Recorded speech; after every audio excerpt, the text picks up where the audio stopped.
Welcome to today's episode of Free to Lead, Journeys of Leaders, driven by passion, inspired by purpose. Today we have a very special guest, Rachel Minion, who is a rock star of marketing, the company Rockstar Moon. She's embodying her dream. She wanted to be a rock star, but couldn't be a rock star because she says she has no musical talent. And she's dedicated to energizing and reshaping the marketing landscape for small businesses. She's not a typical market agency. She brings a fusion of passion, talent, and expertise. So she's a rock star. So with all that, welcome, Rachel. Thank you so much for having me. Oh, you're very welcome. Very welcome. I'd love to hear your backstory, how you ended up where you are, and then a little bit about your journey of how you got to be where you are today and what that entails. Absolutely. You want me to start? I Yes, can give you please. a little Yeah. Where did backstory. you start out in all marketing and rock star and My story really started at a horrible moment. It was when my parents' business collapsed. I'd been working with them for about a decade. We were printers. And when that 2008 recession hit, all the government contracts stopped. mm, Half of our clients were printers in the area who would get those government contracts and they'd subcontract to us to get the digital printing side of the world out. And so when the government contract stopped, it went from paying in 30 days to maybe I can pay you in 60 to maybe 120 to they are closed. mm, And our largest client, Ritz Camera, bankrupt all at the same time. So no printers, no clients, nothing. And by 2010, we were able to hold off and we finally had to close. And I was trying to get a job. And being a woman in the printing industry who worked for her parents was extremely hard because most places didn't think I had the expertise that I did. Yes, I can go run production. Yes, I can go jump into estimating, run the business. Yes, I can go jump on a cutter or a folder and I can work in bindery or go run a press. But being that I was the daughter, they thought I just walked in and out as I chose and didn't have any skill set. So finding a job was insanely hard. And I had luckily in advance rented a beach house with 8 other people. And when I say yeah, a house, a small apartment, yeah, it was 3 bedrooms, 2 bathrooms, and there were 8 of us. So instead of just spending my weekends there, I now moved in there full time. All my stuff went to storage. And what do you do? And in this battle to try and get a job, to have somebody call me back, even, and living in this horrible, cramped apartment, I was like, okay, so what do I do? And what can I actually build so that not only does my skill set transfer, but someone can see that I've actually done all these things and have the skills that I talk about.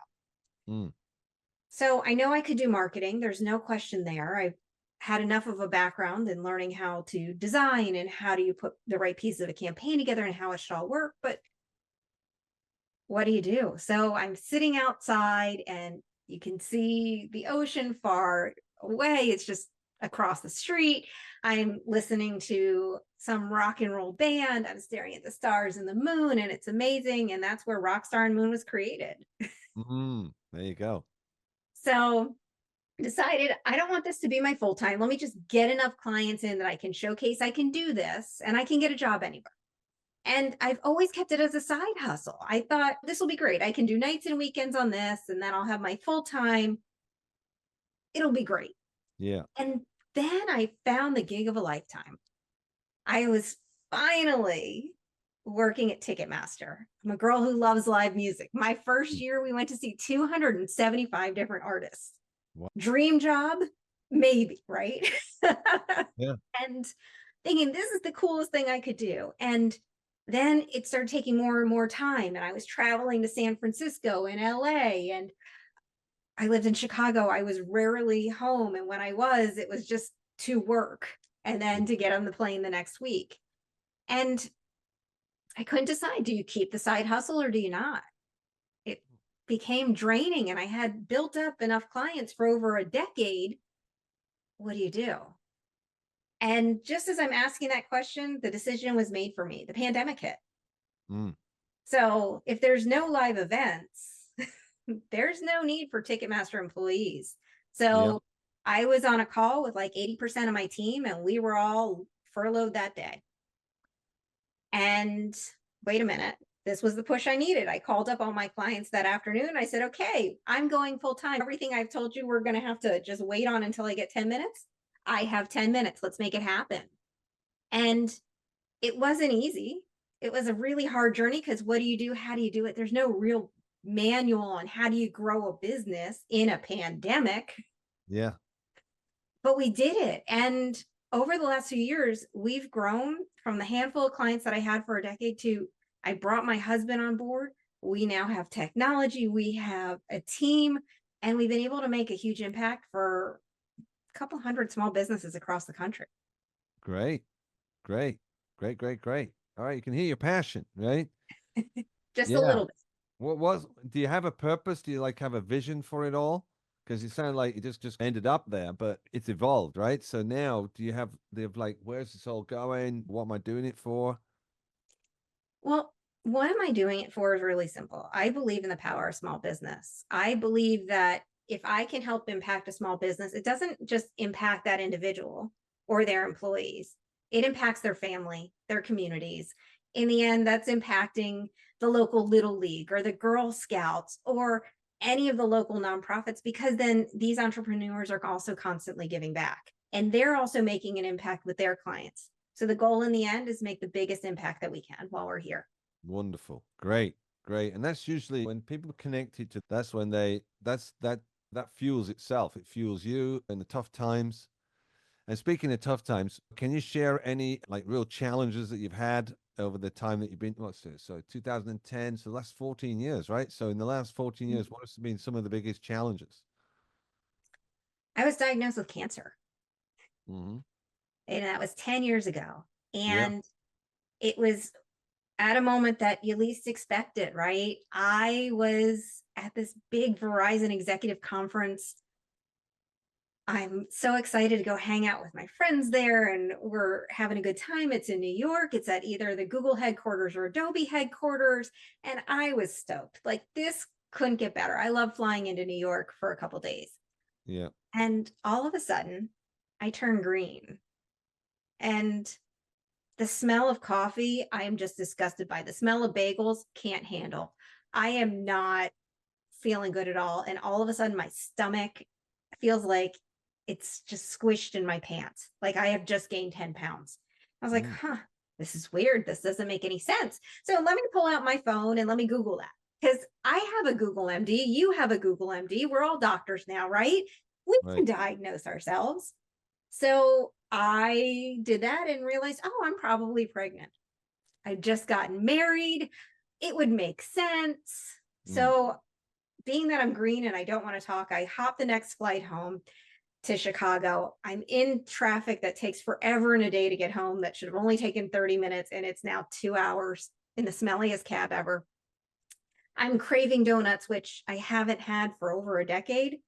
mm, And I'm okay, this has to be it. So I wait a week and a half and I'm having stomach pain, and I'm Googling, and every woman that I'm Googling and is she writes, oh my God, I had the worst stomach pain for 9 months. So I'm thinking I am the biggest wimp that ever. There's no question I'm a wimp. How am I going to do this for 9 months? So we finally go to the doctor to confirm that I'm pregnant, and I'm not. mm, They did a blood test. And the next morning, on a Sunday morning, when the lab is typically just running tests and not allowed to communicate out, the lab called me and said, ma'am, you have the highest white blood cell count we've ever seen. You need to go to the hospital right now. Do not stop. Do not pass go. Do not collect $200. Go to the emergency room. So I get to the emergency room and I don't even get the chance to register, which typically you have to fill out all the paperwork, do all the registration, so they know who to bill and who's going to pay. I mm, didn't even get to give them more than my name before they wheeled me straight to the back. mm, I was like, oh, this might be something more to worry about than I thought. And they said, okay, let's get you back into your first round of testing. And this is Chicago. So you also have all the overdosed people on the sides of me and people who are going through withdrawal and crazy things. And there's a gunshot wound that comes in. So I'm hearing all this screaming and commotion around me as they're zipping me in and out of tests. And doctor comes out and says, so your appendix burst. And I was like, I've always heard that you die if you let it go this long.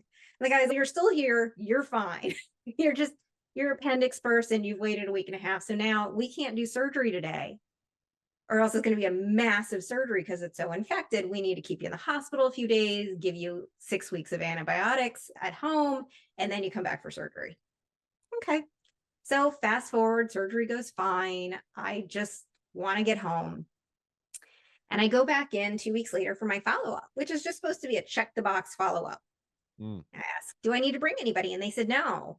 So I walk in, and they've now delayed it an hour and a half. And I'm on the south side of Chicago, which I know on a Friday is going to be the worst traffic getting home.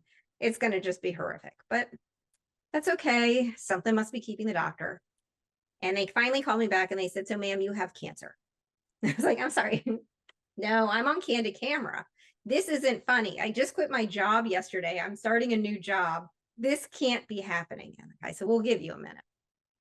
So they told me next steps are that they want me to go through surgery. Okay, let's go do that. I'll schedule it later because it's the end of the day. The woman's computer is shutting down. No big deal. So I texted my parents and I said, text them and my husband all on one chain. And said, so I have cancer. And then because I'd been sitting in that brick building for so long, my phone turned off. It was totally dead. I was like, okay, that's going to be fun. And I really don't feel like talking to anybody right now anyway. So let me just get in the car and start driving home. And I'm sitting in 2.5 hours of traffic coming home and no one is hearing from me. I finally arrived home and found out it's hundreds of text messages between my parents, my husband. No one knows where I am or what's happening. And I walk in to just chaos that I've created. And it turned out I was really lucky. My body saved my life.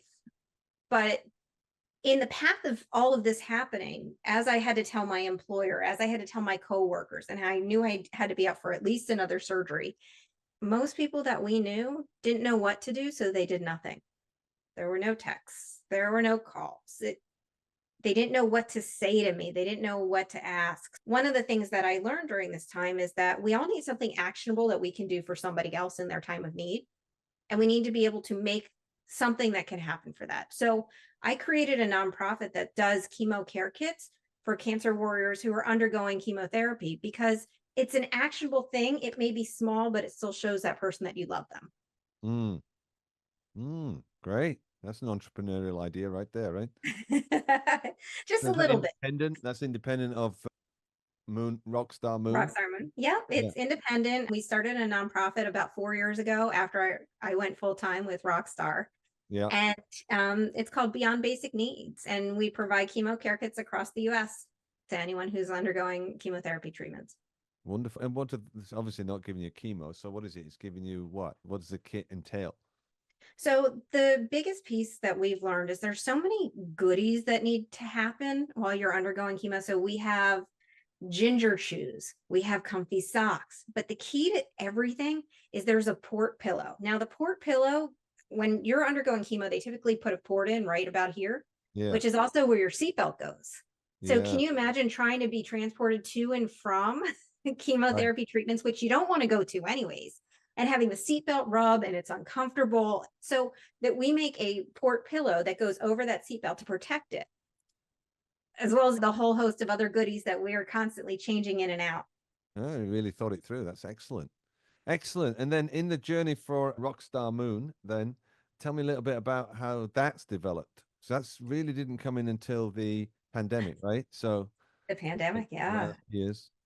So we started, and I was doing everything for all of my clients because they were small businesses. They didn't have a marketing team. They didn't really have a marketing budget. It was, okay, let's get as much impact as we can. And about 4 years ago, we were able to have more time, effort, and energy to make tangible changes with clients. So it isn't just do a couple social media posts and that's good enough. It's how do we help you from A to B, and what are your goals? What are you trying to accomplish? Because every client that I have and every client and every prospect we're talking to has the same problem.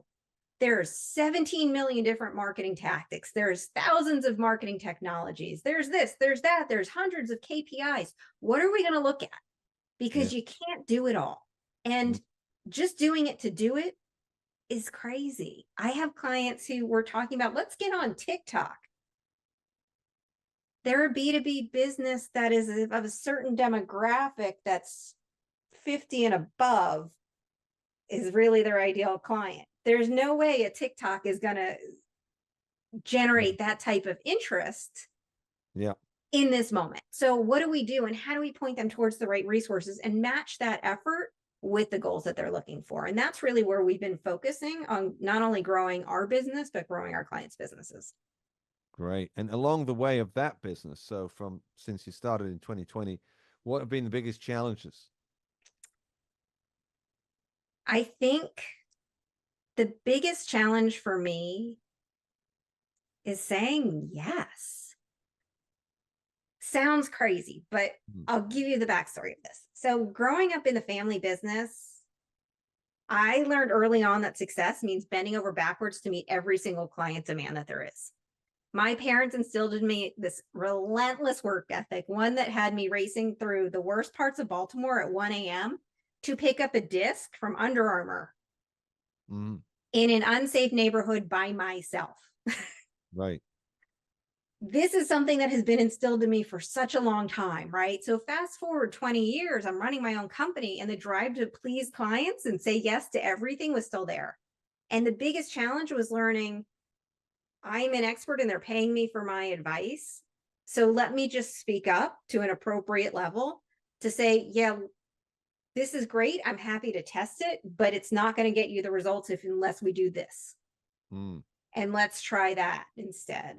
And once that started happening, it shifted the dynamic from just the doer to let me go actually get you the results that you're looking for. I can hear leadership in that. Look at the title of the show is Free to Lead. So in that moment, something happened, didn't it? I was so tired of being a firefighter because you're never going to get the results, and you're doing all this busy work and it tears your hair out. They're expecting if you do 6 social media posts, you're going to get in 400 clients. And we all know that's not happening. So let's reset expectations. Let's take that moment to really clarify what are we doing and why, and make sure we're all actually aligned for the first time and speaking that right language. Instead of just being a doer, let's hear what's behind all your goals. Yeah. So in that moment, I can hear you stepped into leadership. Brilliant. Awesome. All right, great. Now, what would you say to somebody who's finding their way through, they start their own business, they're discovering it as they go along? What would you say to that person from your experience, your advice, the person maybe they're struggling, listening to the show? There is no manual on how to do this. There is no step-by-step on you have to do this and you're going to get this. This is all a test. It is okay, I'm feeling like this could work. Here's a great idea. Let's try it for a couple weeks and see if we can get any traction on it. Because it's great we come up with all the ideas of the business internally, right? And we're all bouncing it off of each other and we're all really excited about it. But when you go to launch, if the world is saying no, we can't make it say yes. We can overcome it by changing up the offer. We can change some language. We can X, Y, and Z. But if you keep hearing no, change the offer, pivot, and let's get something better. Brilliant. Brilliant. All right, great. Great. How would people, so are you based in Chicago now, or? Believe it or not, I am based in Willaca, Florida. Right. A tiny little town. Yeah. Is it local businesses you deal with, or is it right across the whole of America, or international? What is it, would you say? We work with businesses across the U.S. And how would they find you, reach out to you? You can find me at rachelminion.com. You can find Rockstar Moon at rockstarandmoon.com. Right. And if you're looking for the nonprofit, it's beyondbasicneeds.org. Oh, beautiful. Great. Rachel, thank you for being on the show. It's been great to have you, and quite a varied background into your current business today. So thank you very much. Thank you so much for your time. I appreciate you. You're welcome. Thank you.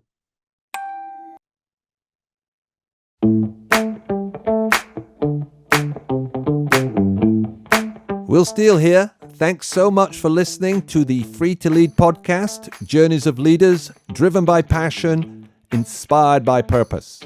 If you're a successful leader and you're driven by passion and you're inspired by your purpose, and you'd love to be a guest on the show, we'd love to have you. Just visit podcast.willsteal.com. That's podcast.willsteal.com. Willsteal is spelled Willsteel, all one word. If you got something out of today's interview and you'd love to share it on your social media, we'd love you to do that. You can take a screenshot on your phone, you can text it to a friend or post it on your socials. And if you know someone you think they'd be a great guest, tag them on social media or just let them know about the show and include the hashtag #FreeToLead.